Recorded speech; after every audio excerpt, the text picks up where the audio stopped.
Alright, তো এখন ভিডিওতে আমি আলোচনা কৰিম ক্লাছ 10 মেথছৰ ৰিভিজন R2ৰ বিষয়ে। R2ৰ আগৰ ভিডিঅ'কেইটা যদি চোৱা নাই তোমালোকে আগৰ ভিডিঅ'কেইটা চাই ল'বা। তো এইবাৰ আমি আলোচনা কৰিম কুৱেশ্যন নম্বৰ 2ৰ বিষয়ে। কুৱেশ্যন নম্বৰ 2 কি আছিলে? তলৰ সংখ্যাকেইটা পূৰ্ণবৰ্গ নোহোৱাৰ কাৰণ। আচ্ছা, কেইটামান সংখ্যা দিছে? 1 2 3 4টা। তো 4টা সংখ্যা পূৰ্ণবৰ্গ নহয়, কিয় নহয় ৰিজনটো দিব দিছে। তো এইটো আমি সমাধান কৰিম। আৰু 3 নম্বৰ কি আছে? তলৰ সংখ্যাকেইটা বৰ্গমান কিমান? ইয়াৰ বৰ্গ উলিয়াব দিছে। ইয়াৰ বৰ্গ কেনেকৈ উলিয়াব লাগে? বৰ্গমান উলিয়াম। আৰু 4 নম্বৰ মৌলিক উৎপাদক বিশ্লেষণ পদ্ধতিৰে বৰ্গমূল নিৰ্ণয় কৰা। তো এই 1 2 3 4টা আছে। 1764টো মৌলিক উৎপাদীকৰণ পদ্ধতিৰে আমি কি কৰিব লাগিব? বৰ্গমূল উলিয়াব লাগিব। ইয়াৰ বৰ্গমূল কিমান হয়? তো কি দিছিলে? তলৰ সংখ্যাকেইটা পূৰ্ণবৰ্গ নোহোৱাৰ কাৰণ কি? তো 1 নম্বৰ সলিউশ্যনত আমি 1 নম্বৰ লিখিম। 1 নম্বৰ কি দিছে? 1057। এইটো পূৰ্ণবৰ্গ নহয়। কি হ'ব? পূৰ্ণবৰ্গ নহয়। তাৰ কাৰণ কি হ'ব?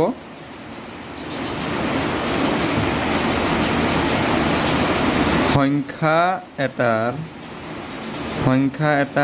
একক স্থানত সংখ্যা এটাৰ একক স্থানত 7 থাকিলে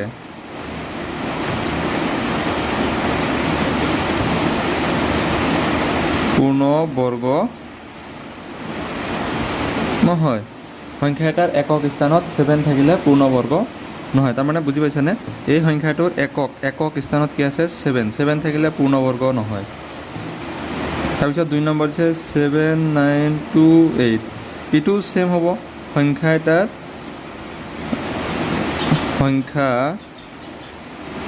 এটাৰ একক স্থানত 8 থাকিলে পূৰ্ণবৰ্গ নহয়। সংখ্যা এটাৰ একক স্থানত 8 থাকিলেও পূৰ্ণবৰ্গ নহয়। তাৰপিছত 3 নম্বৰ কি দিছে? 222। এইটো ছেম। সংখ্যা এটাৰ একক স্থানত 2 থাকিলে পূৰ্ণবৰ্গ নহয়। বুজি পাইছা? তাৰপিছত কি আছে? 4 নম্বৰ আছে 640। এইটো চাবা, এইটো কি আছে? লাষ্টত এটা 0 আছে যে এনেকৈ লিখিবা। সংখ্যা এটাৰ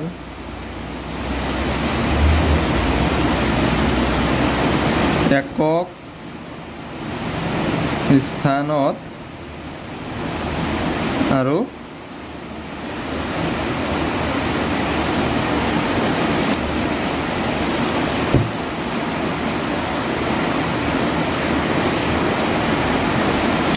একক আৰু দশক স্থানত একেলগে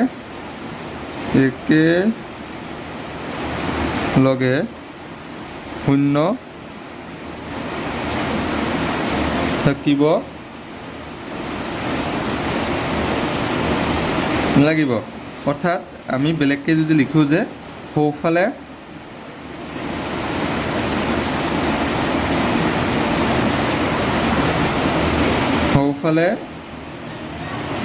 একেলগে দুটা শূন্য থাকিব লাগিব।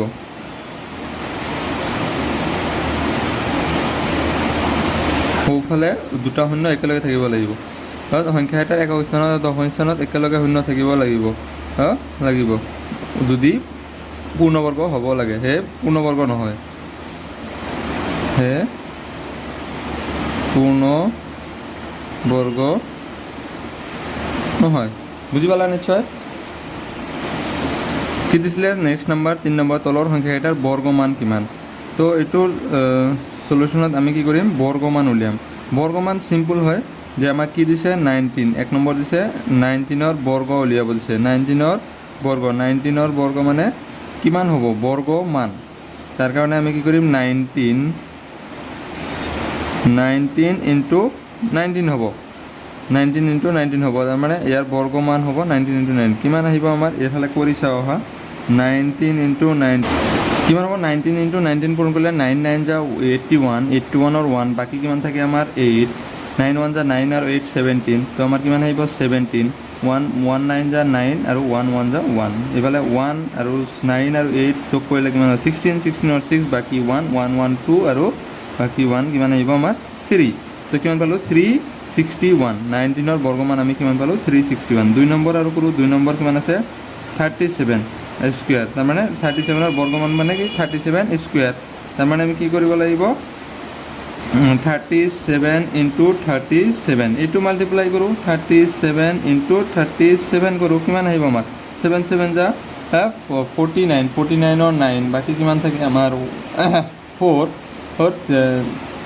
7 3 যা 21 21 আৰু 4 কিমান হ'ব 21 22 23 24 25 25 এইফালে 3 7 যা 21 21ৰ 1 বাকী কিমান থাকে আমাৰ 2 3 3 যা 9 10 11 আমাৰ কিমান আহিব 11 তো এইটো প্লাছ কৰা কিমান হয় 9 এইফালে 6 3 1 কিমান পালোঁ আমি 1 3 6 9 এইটো আমাৰ বৰ্গ কিমান পাইছোঁ আমি 1 3 6 9 নেক্সট 3 নম্বৰটো চোৱা 3 নম্বৰ কি দিছে 3 নম্বৰ আছিলে 53 স্কুৱেৰ 3 নম্বৰ কিমান আছিলে 53 স্কুৱেৰ 53 স্কুৱেৰ ইয়াক আমি কি কৰিব লাগিব বৰ্গমান মানে কিমান হ'ব 53 ইনটু 53 এইটো কৰি চাওঁ 53 ইনটু 53 3 3 যা 9 3 5 যা 15 5 3 যা 15 और 5 বাকি 1 5 5 যা 25 আৰু 26 কিমান আহিব 9 5 5 10 0 বাকি কিমান থাকে 1 6 7 আৰু 8 2 2809 কিমান পালোঁ আমি 2809 এইটো হ'ল বৰ্গমান তাৰপিছত নেক্সট আৰু 4 নম্বৰ কি দিছিলে 78 এইটো কৰি চোৱা কিমান আছে 78 দুটা পূৰণ কৰিলে আমাৰ কিমান হ'ব 78 পূৰণ 78 কিয় হৈছে কাৰণ ইয়াৰ বৰ্গমান উলিয়াব লাগে 8 8 যা 64 কিমান থাকে 4 বাকী 6 8 7 যা 56 আৰু 6 কিমান হ'ব 56 57 58 59 60 61 62